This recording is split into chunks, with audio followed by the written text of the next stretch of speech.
Here we are over at Countryside Fire Protection District. We're at the station on Deer Path Drive in Vernon Hills. We've come over to see Fireman Tony because we haven't seen him for a little while with all this pandemic going on. And in fact, we are following the pandemic processes. We've been trying to be very careful about that as we do bring you programming over the course of these kind of strange times. Fireman Tony, usually this is the time you are hitting all the schools, and I mean a lot of schools, and teaching everybody. And you continue to do that even though a lot of your schools in the countryside nation have gone remote. But tell us how that's been going. It has been a struggle, but we're adapting and overcoming, joining in with the school districts, doing the e-learning, have participated in some Zoom classes with some of the students and presenting the lessons that way, have created some videos that will get a link to the teachers who will get that link to the students. But yes, it's been a struggle. I admire all the teachers out there working so hard, the students who are keeping up on it. Starting off e-learning is a little different than ending the year like they did in the spring. So everybody seems to be doing great. And when we talk about all the schools you cover, because Countryside covers a lot of ground, you're not just talking about Hawthorne schools.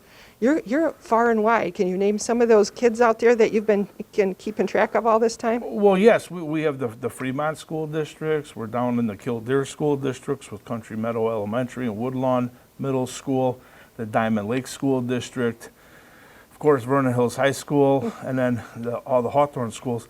We have 16 schools. But we love it. We love it, and we want to get the message out there. So students and teachers, thanks for doing a great job, and everybody in the community, let's keep practicing fire safety. Well, I was going to say, oftentimes it comes up through the families. When the kids understand it, they make sure the house is safe and they make sure everybody's trained up. So it's an awesome thing that you guys do, and awesome that all the kids and the parents and the families and the teachers are all on board together with Countryside Fire. And as we talk about some of the things coming up, you do like to keep us safe.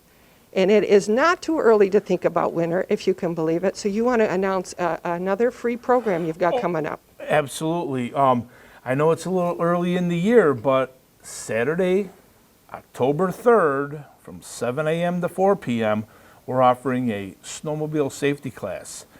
It is free. We're going to have it at the high school. You're going to call me to register. I can take up to 25 people only. And this is the class that a lot of the 12-year-olds need in order to be able to operate the snowmobile on their own. So for those of you that snowmobile, get in the class on Saturday, October 3rd. Okay, so 12 and up, really. So that's the age you're looking at? We can take 10-year-olds. You can take 10-year-olds. Okay, and it's free. Thank you. See, and that's the stuff that's so helpful because you need that anyway. Get her done and be ready to roll. So, and when we talk about October coming up, I know you've got an announcement you want to put on everybody's radar. Not a surprise, but yet a disappointment. We're still in the pandemic. Can you tell us about the usual open house? Yes, unfortunately, Countryside Fire Nation and everyone here, we're canceling our annual open house pancake breakfast. It was decided at one of our Board of Trustees meetings just a few weeks ago.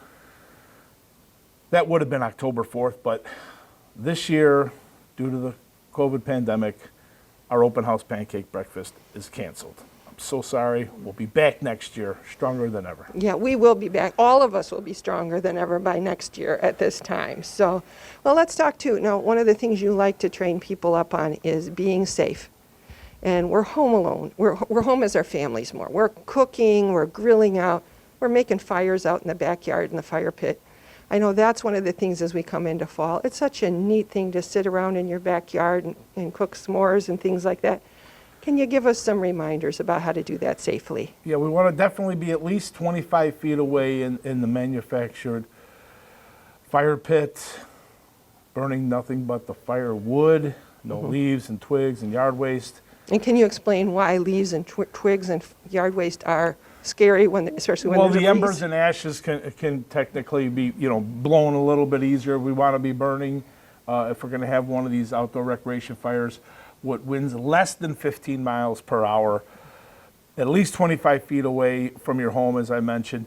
And then at the end of the night, you want to make sure you douse the fire with a bucket of water and put the lid on it. should have some type of cover before you go back into the home for the evening. Well, that's something, and again, that's one of those things that it's good for our school age kids in the family. They can keep track of that. They can make sure there's a bucket there, and they can make sure we're doing this safe. So it's one of those things we know we're going to be outside and together as a family more, really important. You've got a lot of things on the website as far as keeping people safe, and I know September is Emergency Preparedness Month. You can go on ready.gov and see how to get yourself ready. But we're going to be back again, and we'll talk about fire safety some more as we come into Fire Safety Month next month. So we'll have a lot of tips for people then. So Very good. As for preparing, as September you mentioned, you grab yourself some type of container, a bucket, and you can put your flashlight in there and your spare batteries and those types of things that you're going to want in the event of a large-scale emergency, Yeah.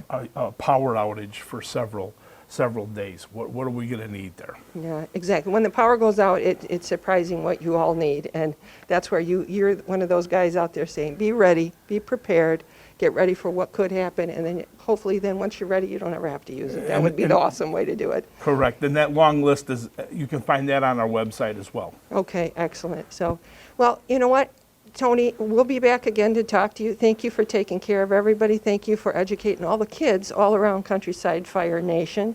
Remember, you can go online to learn more from Fireman Tony or follow him on Facebook.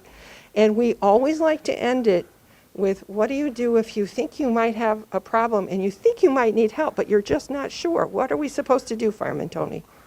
Well, then, when in doubt, call it out, 911. If you're thinking about calling 911, the answer is yes. Pick up the phone, press 911. Yeah, and the dispatchers are so kind and so trained. You guys would rather be there and then say we're okay. There's nothing to worry about than it would be for you to sit home and wonder.